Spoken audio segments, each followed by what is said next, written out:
Bonjour à tous, j'espère que vous allez bien. Aujourd'hui on se retrouve pour une vidéo un petit peu particulière. On va aller découvrir un lieu abandonné, on peut dire. Exactement. Abandonné. C'est pas une vidéo urbex, mais on va aller à la découverte d'un lieu qui est abandonné depuis pas mal de temps maintenant. Depuis 1918 à peu près. Ça remonte un peu du coup. Je tiens tout de suite à dire désolé s'il y a du vent dans le micro. Voilà, il y a du vent donc j'y peux rien. On va donc découvrir un lieu qui est abandonné depuis plus de 100 ans et qui n'est pas seulement abandonné depuis plus de 100 ans puisqu'en fait il n'a jamais été terminé. Pour cette vidéo je suis accompagné de Brice que vous avez peut-être déjà vu sur la chaîne si vous avez été fouillé dans les anciennes vidéos. Il m'avait emmené dans un cimetière dans lequel il se passait des phénomènes plutôt étrange, on peut le dire. Oui. Très étrange. Mais après ça, on n'avait plus rien fait puisque je ne fais plus de vidéos sur le thème du paranormal. Peut-être que j'en ferai une cette année, je sais pas, on verra. Et du coup, aujourd'hui, Brice va m'emmener découvrir ce lieu mystérieux qui est totalement inconnu de tous. On est en train de chercher comment y aller. Et une fois qu'on sera devant ce lieu très étrange, caché au milieu de nulle part, Brice nous racontera son histoire et l'histoire qu'il y a tout autour de ce lieu, pourquoi est-ce qu'il n'a jamais été fait, et surtout vous expliquera comment est-ce qu'il a connu ce lieu, puisque comme je vous ai dit, c'est un lieu qui est totalement inconnu. Pourtant Brice le connaît, il connaît certainement mieux que personne, il connaît toute l'histoire et je pense que c'est le mec sur Terre qui connaît le mieux l'histoire du lieu. Parce que ça fait combien d'années que tu te renseignes dessus? Oh, depuis 2010. Ça fait plus de 10 ans quand même. Là, on va pouvoir passer. Ouais, je pense, ouais. Bah, let's go.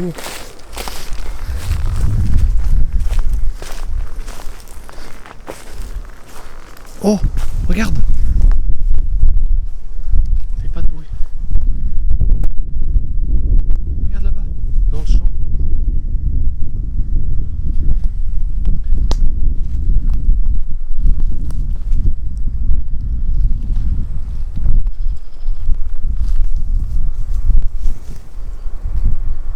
Il y en a combien? Il y en a moins 4 ou 5. Il va se sauver là.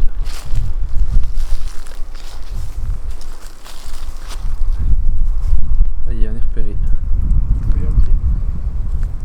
Regarde ça. Ouais, ils sont 5.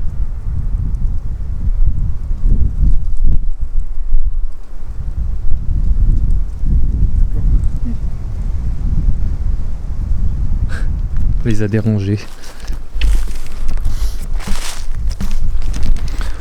Bon, ça part sur une vidéo animalière. Faut qu'on aille dans le bois en face. Là. En face là-bas? Ah, il y a un mur ici.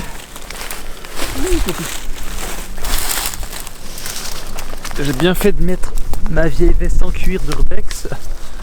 Comme ça, je peux l'abîmer au reste. Elle est abîmée, je sais même plus où elle est abîmée, mais elle est très abîmée, genre. Partout. Ok. Ben...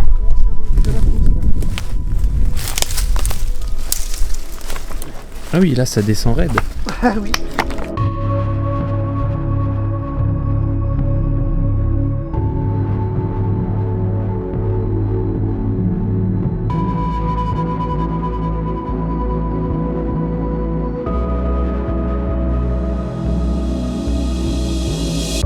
Je sais pas si vous allez vous rendre compte le dénivelé qu'il y a. Ah ben il y a un barbelé devant toi. Ouais, va falloir qu'on contourne. On s'enfonce donc dans le bois et vous ne savez toujours pas ce qu'on va vous montrer dans cette vidéo. Des traces d'excavation en bas. Je vois pas du tout. Ah ok, ouais. Je pense que vous avez rarement vu ce genre de lieu sur YouTube dans une vidéo. On voit qu'il y a des pierres là. Ouais, justement, c'est des pierres qu'ils avaient enlevées. Ok. Ah oui, on voit le trou là. Alors là, je sais pas si vous allez vous rendre compte, il y a plein de pierres qui ont été entreposées ici, qui ont été en fait enlevées du trou qui est... Oui, ça glisse. Je disais donc qu'elles ont été enlevées du trou qui est en face de moi, juste ici, mais vous allez peut-être pas vous le voir. Là, il y a un trou, et c'est ce pourquoi on est venu dans cette forêt aujourd'hui, c'est voir ce trou.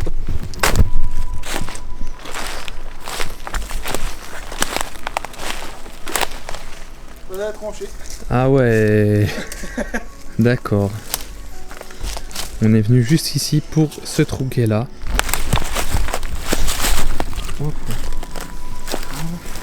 À ton avis, depuis que tu connais cet endroit, depuis 10 ans, il y a combien de personnes qui sont venues là? Ouh là, je dirais 0. Aucune. Au maximum, allez, je dirais 1 ou 2 personnes, pas plus. Waouh, c'est joli ça. Là, on a des traces de remblai. Enfin, on a de remblai. Et les cailloux, c'est des traces d'excavation. C'est-à-dire enlever la pierre avec des wagonnets, la mettre sur le côté. Et ces pierres-là vont servir pour remblayer certains endroits où c'est qu'il y a des creux, des trucs comme ça, quoi. Donc là, on est sur la ligne de chemin de fer. C'est là-dedans, dans les trous qui s'ouvrent en haut, qu'il y a le plus beau des trésors. Pour un amateur ferroviaire, je veux dire. Vous l'aurez donc compris, comme il vient de vous le dire, on est sur une ancienne ligne de chemin de fer. Alors quand je dis ancienne ligne, en réalité, pas ancienne ligne, c'est juste l'ancien tracé d'un projet de ligne de chemin de fer qui n'a jamais été... Il a juste à peine été débuté en fait. Avant la gare, il a été commencé avant la gare et jamais terminé. Il n'a jamais été terminé. Le tracé qu'on a juste ici, c'est là où... Donc tu appelles ça le remblai? Ça s'appelle un remblai. Donc c'est pour qu'ils puissent mettre tout à niveau la voie ferrée. Il y a différents endroits dans la région, sur toute la ligne du tracé, enfin pas partout en fait, où il y a des remblais comme ça. Et il y a très peu d'ouvrages qui ont été commencés. Il y en a un qui a été terminé, c'est un pont. Et il y a 2 tunnels, c'est ça, dont un qui n'a jamais été commencé. Et celui-ci, ce trou qui est là, c'est en fait le tout début, le point de départ d'un ancien tunnel, enfin du projet du tunnel de cette voie de chemin de fer. Ah, il y a un peu de neige là. Et donc ça... J'aime bien l'entrée, ça fait très inquiétant. Ça fait vraiment film d'aventure, genre Indiana Jones. Et c'est ça qu'on va voir. Alors apparemment la cavité n'est pas très grande. Mais ce qui m'intéressait, c'était de vous présenter ce lieu, l'histoire qu'il y a autour de ce lieu, et puis se balader dans les bois, parce que c'est vrai que je n'ai jamais fait ça avant. Il y a une belle balade à faire, n'empêche. Oui, il y a une belle petite promenade, il faut avoir l'idée de venir ici quand même.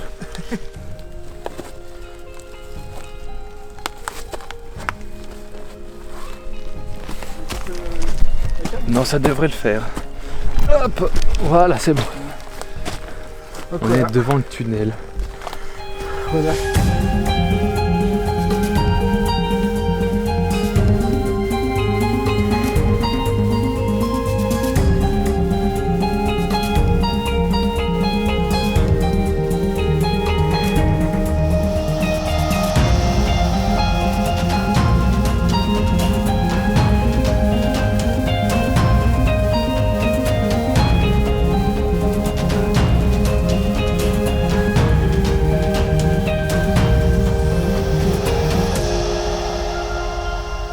Ça, c'est encore les barres de soutien de l'époque.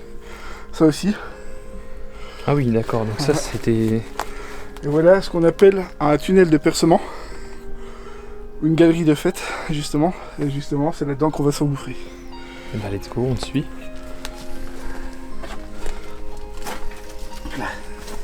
Est-ce que c'est de la glace ça? Oula, c'était de la glace, oui. Regardez ça. C'est vraiment pas loin. Il y a des stalagmites. C'est stylé. C'est très joli, ça rend assez beau avec la lumière qui rentre comme ça. Donc là, on est dans la grotte. Est-ce que tu peux éclairer un petit peu, Brice, s'il te plaît? Attends. Voilà. Donc là, c'est là où est justement le trésor. C'est qu'on voit, là, vous pouvez voir différents trous. C'est des endroits où c'est qu'on pouvait poser des mines pour justement... La dynamite. Voilà, la dynamite pour faire péter l'entrée. Le mur, d'accord. Là, on est dans un tunnel, une galerie de commencement de tunnel. Voilà. Donc on voit encore les traces des trous. On peut les voir. Voilà. Il y en a un là. Là aussi, Il y en a un ici. il y en a au-dessus. Oui, en fait, il y a plusieurs trous pour mettre plusieurs Voilà, c'est ça. bâtons d'explosifs, j'ai envie de On dire. mettait des bâtons d'explosifs.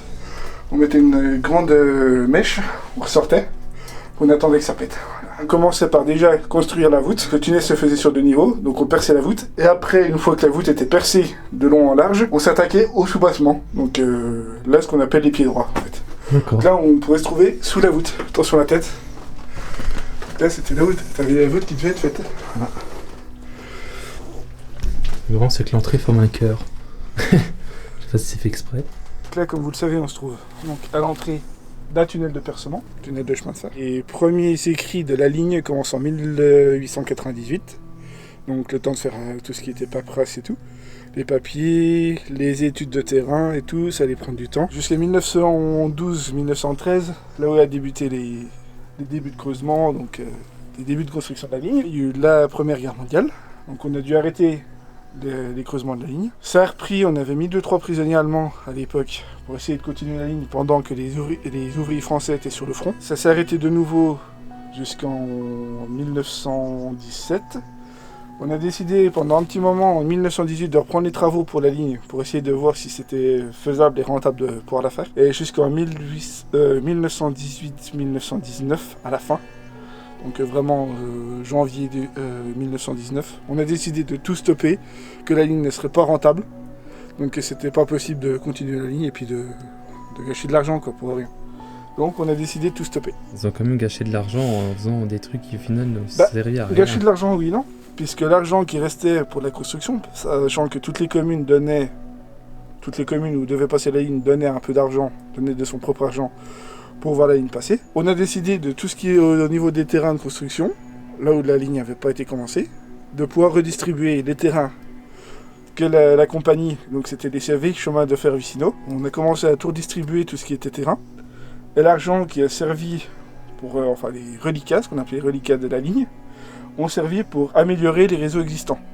Donc qu'est-ce que j'entends par réseau existant? C'est-à-dire la ligne donc, de Lons-le-Saunier à Saint-Claude, et aussi construire le réseau, parce qu'il y avait un autre réseau en construction du côté de Champagnole, le réseau de Champagnole, qui a été commencé en 1924 et fini en 1927. Donc en fait, les reliquats de cette ligne-là et d'une autre ligne en construction, qui allait donc de Lons-le-Saunier à Pierre-de-Bresse. Donc ces travaux ont été stoppés. L'argent a servi pour le rehaussement de toutes les gares du réseau existant, et de commencer le réseau de Champagnole. Donc voilà à peu près les explicatifs du réseau ferroviaire du Jura à cette époque-là. J'espère que j'ai pas été trop brouillon. Non, c'était assez clair et très bien détaillé, je trouve. Donc alors, pour ce qui est donc de ce tunnel, moi j'ai commencé à faire mes recherches, ça a débuté comme ça. J'ai rencontré une personne avec qui j'avais déjà fait une ligne de chemin de fer donc, existante, donc maintenant en ruine. On nous a appelé un jour en nous disant voilà, j'ai certaines traces d'une ligne de chemin de fer en construction qui pourraient vous intéresser. Malheureusement, elle n'a jamais été finie. J'ai commencé à faire mes recherches aux archives départementales du Jura, retrouver des plans, et avec la personne avec qui j'étais à cette époque-là, on a décidé d'acheter un GPS de rando, de retrouver tous les itinéraires de la ligne, et de suivre la ligne du début jusqu'à la fin. Et c'est avec les plans qu'on a retrouvé ce lieu, qui est un des lieux, je dirais pas les plus aboutis, mais un des lieux les plus intéressants. Parce que sur la ligne, il n'y a pas beaucoup de construction. Et voilà, ça c'est un des lieux pour moi qui est... pour un amateur ferroviaire comme moi, c'est le Saint Graal, voilà. Le début d'un tunnel en construction. Voilà. Ça me fait penser à l'Urbex où il y a des gens, il y a de moins en moins de personnes qui cherchent, qui s'échangent des adresses. Et toi, juste, t'as cherché pendant je sais pas combien de mois à reconstituer entièrement une ligne et à arriver dans ce tunnel. Grâce au plan, donc on a à peu près 5 à 6 mois pour recherche d'archives, recherche de terrain. Puis voilà quoi. J'y passais tous mes week-ends. Donc voilà quoi. Même un passionné, on va dire lambda, n'aurait pas fait autant de trucs. Voilà. Ouais. Faut vraiment être à fond là-dedans. Ah bah quand j'explique ça à d'autres passionnés, ils disent mais t'es fou, t'es fou. Bah oui, mais... Les gens vont s'intéresser aux lignes qui ont existé, qui ont été enlevées. Donc on retrouve des tunnels normaux quoi. Il y en a plusieurs dans la région. Moi je recherche des lignes de chemin de fer qui ont été commencées, voire même mieux, parce que j'ai des plans de lignes de chemin de fer, des projets pour le Jura, des lignes de chemin de fer qui avaient été faits par des plans, avec les plans, mais qui n'ont jamais été commencés.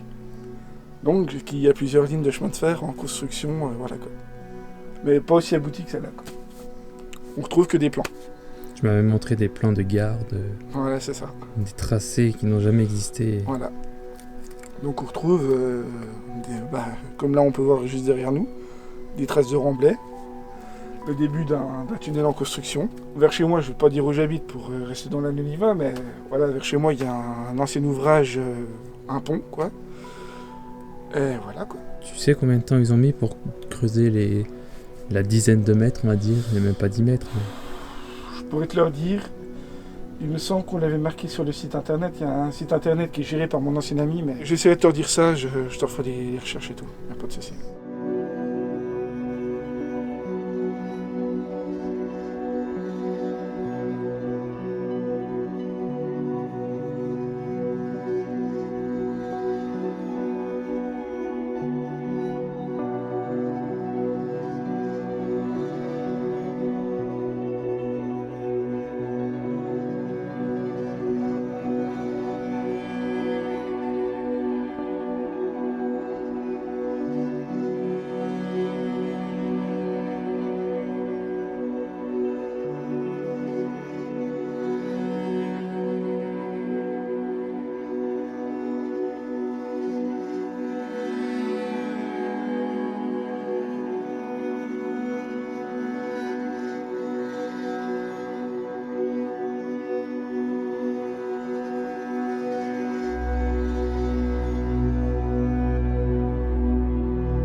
Bon, vous voyez, visite très rapide de la grotte, hein, c'est tout petit. Mais l'histoire est très intéressante. Juste là. Bon courage si vous essayez de venir ici. Franchement. Là, faut vraiment connaître. Ah ouais, là. C'est marrant, j'aime bien l'idée de dire qu'on est les premiers depuis des années à venir Bah, je ici. t'ai dit depuis 2010. Et que personne d'autre connaît en fait. Petit souvenir. Tiens, on va faire une petite photo tous les deux. Voilà, nickel.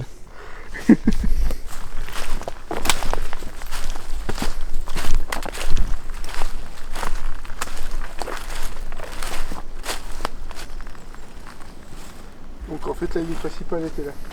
Et là c'est tous les travaux d'excavation. Mis en attendant la tranchée. C'est un lieu vraiment très sympathique, très atypique. secret, atypique, mystérieux. Voilà. Faut le connaître. Ah oui, ça c'est sûr. Je pense qu'on va doucement remonter en direction de la voiture. Voilà. Sachant qu'il faut qu'on remonte et qu'on redescende. Oui, il faut remonter pour redescendre après. En tout cas, merci Brice de nous avoir fait découvrir ce lieu. Bah de rien, c'est avec plaisir. Si tu as d'autres lieux insolites comme ça, c'est... Il y a moyen de trouver. Si vous voulez voir d'autres genres de lieux un petit peu insolites, cachés, comme ce tunnel, pas forcément ferroviaire, Ouais, n'importe pas quoi, de souci. n'importe quoi que tu connaisses, qui puisse être sympathique à vous faire J'aurais de quoi découvrir. faire une bonne série, je pense. Oui, Oui. c'est ouais, ça se trouve c'est la première vidéo d'une longue série, hein, on sait pas. Moi, N'hésitez ça sera pas. avec grand plaisir. Bah oui, écoute. Ça sera à vous de décider si vous voulez voir d'autres vidéos de ce genre sur Ouais. la chaîne, que ce soit en pleine nature ou en pleine ville ou n'importe. Dites-moi dans les commentaires si vous voulez que Brice nous fasse découvrir d'autres lieux de ce En genre. tout cas, moi, ça sera avec grand plaisir. Ça sera Moi avec je te suis plaisir. avec plaisir aussi. N'hésitez pas à me mettre un gros pouce bleu si cette vidéo vous a plu. Si vous avez des idées de lieux insolites ou ce genre de choses que vous voudriez voir, n'hésitez pas à me dire en commentaire. N'hésitez pas à partager cette vidéo. Exactement. Et puis à la prochaine. À la prochaine. Allez, salut. Tchuss.